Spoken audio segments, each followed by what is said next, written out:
Lord, it'd be a loss. All right, so we start this morning with President Donald Trump. President Donald Trump filed a campaign lawsuit on Wednesday in Pennsylvania, Michigan, and Georgia, laying the groundwork for contesting battleground states as he slipped behind Democratic candidate Joe Biden in the hunt for, 270 electoral college votes, which are needed to win the White House. But this lawsuit, however, was dismissed by Michigan State Court judge. And as we said earlier, the president is now kind of grasping at straws because he's coming to grips with what looks to be the end of his reign. Why? And I think there are a lot of implications because people are, saying when he does lose, because it looks likely that he will lose, he might get arrested, he might leave the country. What do you think he will do, though? I think Donald Trump will continue to live his life. In all honesty, I'm surprised that he lasted the 4 years as president. I am also surprised, not entirely surprised, but the amount of votes that he has gotten in this election. Oh, yeah. Over the past 4 years, people have said this about Donald Trump. They don't like him, this and that. But he's still... It's true. Yeah, some people who were just not tweeting or not Instagramming, they were there, loving what he was giving them and voting for him now in the last part, because they're saying that this has been the election that they've seen the most votes for both candidates. So he obviously was doing something right. Yeah, because Biden got almost 72 million votes.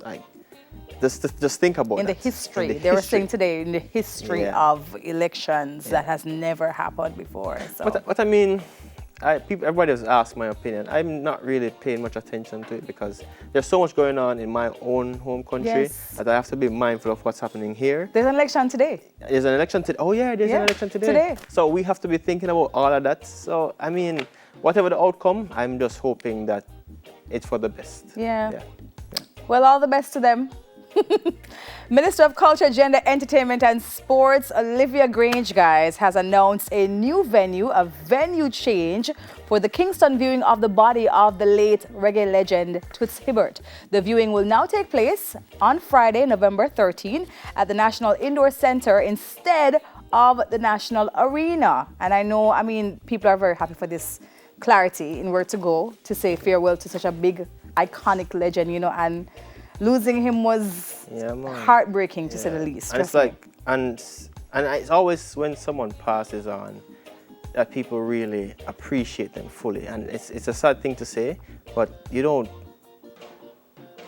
appreciate them as much because now his music is being played over and over. The younger generation is getting to appreciate his music, love his music, and that wasn't being done much before. So that's one of the things I wish in time things would change. That when we have our legends here, we give them their roses while they're alive.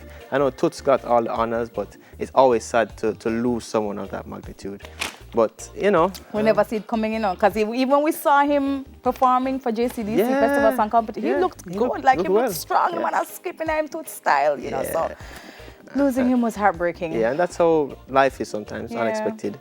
But I'm not superstitious, but that Friday the 13th thing kind of stuck out to me. I'm serious. In Jesus' name. Yeah, but it's still kind of, stuck out. We're going to have to talk about 2020s now, because that is more than Friday the 13th. So it's no longer Friday the 13th. No, it's 2020. It's 2020. If you see 2020 beside each other, run for your life. All right, speaking about running, Madison Cawthorn of North Carolina will be the youngest member of Congress in modern history. At 25 years old, Madison Cawthorn will become the youngest member because in the U.S. history, according to House records, there've never been anyone that young. So what an accomplishment. And as Debbie said earlier, it's good to start young. It's good to start young, it is. I'm not afraid, in all honesty. Why? I'm sure he had mentors and people there to help him to, rise to the occasion. Yeah, but this is the U.S. Congress we are talking about. Yeah, but, there's new ideas and new, ways to do things. You're introducing them to a new way. I hope it's a shift, because sometimes when this happens, you spoke about mentors. Mentors can impart on you their own knowledge, and then sometimes when you're that young, you take what they say as gospel, and then you kind of bring back the same thing that they've taught. But you've had good mentors. You spoke about it the other day on Sim Soul Session. I watched it. Yeah. Have you changed your ways according to what your mentors have said, or have you taken the wisdom and then added your bit to it as well? I've done both, and I've learned from my experience. Yeah, I've taken some good things from my mentors, and I've taken a few bad traits as well, but I'm comes with the working on it. territory. I'm working on it. All right, that's it for our trending topics this morning. Tell us what you think on our Instagram, Facebook, and Twitter.